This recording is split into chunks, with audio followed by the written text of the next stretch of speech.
ಪ್ರಕಾಶ್ ರಾಜು ಬುರುಡೆ ಗ್ಯಾಂಗ್ನ ನಾಯಕ. ಆತನೇ ಒಂದು ಬುರುಡೆ. ಏನೋ ಒಂದು ಅವಕಾಶ ಸಿಕ್ತು ಸಿನಿಮಾದಲ್ಲಿ, ಒಂದು ಒಳ್ಳೆ ವಿಲನ್ ಆಗಿನೂ ಕದೆ.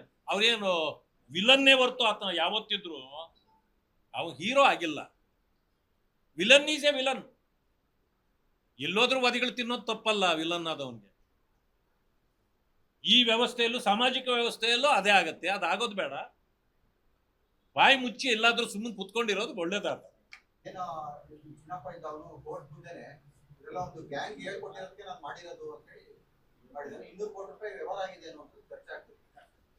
ನೋಡಿ, ಪ್ರಥಮದಲ್ಲಿ ನಾವು ಹೇಳಿದ್ದೇವೆ, ಇದು ಬುರುಡೆ ಗ್ಯಾಂಗ್ನ ಷಡ್ಯಂತ್ರ ಅಂತ.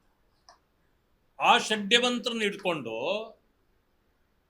ಅದನ್ನು ಇನ್ವೆಸ್ಟಿಗೇಷನ್ ಅವಶ್ಯಕತೆ ಇರಲಿಲ್ಲ. ಅದಕ್ಕೆ ಹೈಪ್ ಮಾಡಿ ಧರ್ಮಸ್ಥಳ ಒಂದು ದೈವಸ್ಥಳ, ಕಳಂಕ ತರಬೇಕು ಅಂತೇಳಿ ಈ ಎಡಪಂಕ್ತಿಯರ ಜೊತೆ ಸೇರಿ ಕೋಲಾರದಲ್ಲಿ ನೂತನವಾಗಿ ಆದಿತ್ಯ ಬಿರ್ಲಾ ಫ್ಯಾಷನ್ ಅವರ ಬ್ರಾಂಡೆಡ್ ಲಿನನ್ ಕ್ಲಬ್ ಮಳಿಗೆ ಪ್ರಾರಂಭವಾಗಿದ್ದು, ಉತ್ತಮ ಗುಣಮಟ್ಟದ ಬಟ್ಟೆಗಳ ಜೊತೆಗೆ ಫ್ಯಾಷನ್ ಡಿಸೈನರ್ ಹಾಗೂ ಟೈಲರ್ಗಳು ಸ್ಥಳದಲ್ಲೇ ಬಟ್ಟೆಯನ್ನ ಸ್ಟಿಚ್ ಮಾಡಿಕೊಡುತ್ತಾರೆ. ಹಾಗಿದ್ರೆ ಹಿಂದೆ ಭೇಟಿ ಕೊಡಿ.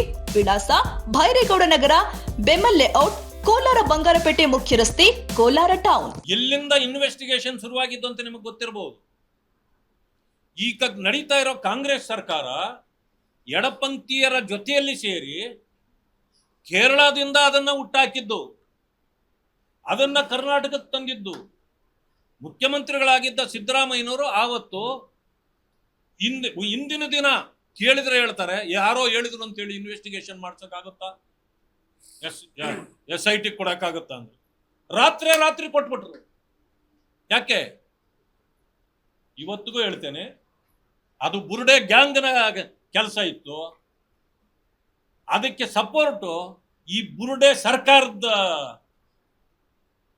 ಸಪೋರ್ಟ್ ಇತ್ತು. ಅದು ಬುರುಡೆ ಗ್ಯಾಂಗು, ಇವತ್ತಿರೋದು ಬುರುಡೆ ಸರ್ಕಾರ. ಈ ಬುರುಡೆ ಸರ್ಕಾರ ಇದಕ್ಕೆ ಒತ್ತು ಕೊಡಬಾರ್ದಾಗಿತ್ತು. ಆದರೆ ಕಳಂಕ ತರಬೇಕು ಅನ್ನೋ ಕಾರಣಕ್ಕೆ ಕೊಟ್ಟಿದ್ರು. ಇವತ್ತು ಸರ್ಕಾರವೂ ಕೂಡ ಎಕ್ಸ್ಪೋಸ್ ಆಗಿದೆ. ಆಯ್ತು, ಏನು SIT ರಿಪೋರ್ಟ್ ಇದೆ ಹೊರಗಡೆ ಕೊಡಿ, ಈಗ ನೋಡೋಣ. ನೀವು ರಾಜಕೀಯ ಬೇಳೆ ಇಂಥದ್ರಲ್ಲಿ ಬೇಯಿಸಬೇಡಿ. ಜನರ ಕೆಲಸ ಮಾಡಿ, ವಿಶ್ವಾಸಕ್ಕೆ ತೊಗೊಳ್ಳಿ, ಜನರ ಮುಂದೆ ಹೋಗಿ ನೀವು ಅವರ ಆಶೀರ್ವಾದ ಪಡೆದು ಬನ್ನಿ. ಈ ರೀತಿ ಕಳಂಕ ಹಚ್ಚಿ ಹಿಂದೂಗಳಿಗೆ, ಹಿಂದುತ್ವಕ್ಕೆ, ದೇವರುಗಳಿಗೆ ಕಳಂಕ ಹಚ್ಚಿದ್ರೆ ಕಾಂಗ್ರೆಸ್ ಸರ್ವನಾಶ ಆಗೋಗ್ತದೆ. ನಾನು ಅವರ ಬಗ್ಗೆ ಹೇಳಲಿಲ್ಲ, ಸರ್ಕಾರದಷ್ಟೇ ಹೇಳಿದ್ದೀನಿ. ಯಾಕೆ ಅಂತ ಹೇಳಿದ್ರೆ, ಅಲ್ಲ, ಇನ್ನು ಮುಂದುವರೆದಿದೆ ಅದು. ಆದ್ರಿಂದ ನಾನು ಮಾನ್ಯ ಮುಖ್ಯಮಂತ್ರಿಗಳಾಗಿರ್ತಕ್ಕಂಥ DK ಶಿವಕುಮಾರ್ ರಲ್ಲಿ ಆಗ್ರಹ ಮಾಡ್ತೇನೆ. ಇದು ಪಿತೂರಿ ಅಂತಕ್ಕಂಥದ್ದು ನಿಮಗೂ ಗೊತ್ತಿತ್ತು. SIT ಮಾಡಿದ್ದೇ ತಪ್ಪು ಅನ್ನೋದನ್ನ ನಿಮಗೂ ಅರಿವಾಗಿತ್ತು. ನೀವು ಕೂಡ ದೈವ ಭಕ್ತರಿದ್ದೀರಿ. ಆವತ್ತು ಏನಾಗಿತ್ತು ಅಂತ ನಿಮಗೂ ಚೆನ್ನಾಗೇ ಗೊತ್ತಿತ್ತು. ಈ ಬುರುಡೆ ಗ್ಯಾಂಗ್ನ ಬುರುಡೆ ವ್ಯವಹಾರವನ್ನ ಈಗ ಬೀದಿಗಿಡಿ. ಆ ಧರ್ಮಸ್ಥಳಕ್ಕೆ ಕಳಂಕ ತರಲಿಕ್ಕೆ ಯಾರ್ಯಾರು ಮುಂದಾಗಿದ್ರೋ ಅವರನ್ನೆಲ್ಲ ಜೈಲಿಗಟ್ರಿ. ಆವಾಗ ನಿಮಗೂ ದೇವರು ಒಳ್ಳೇದು ಮಾಡ್ತಾನೆ.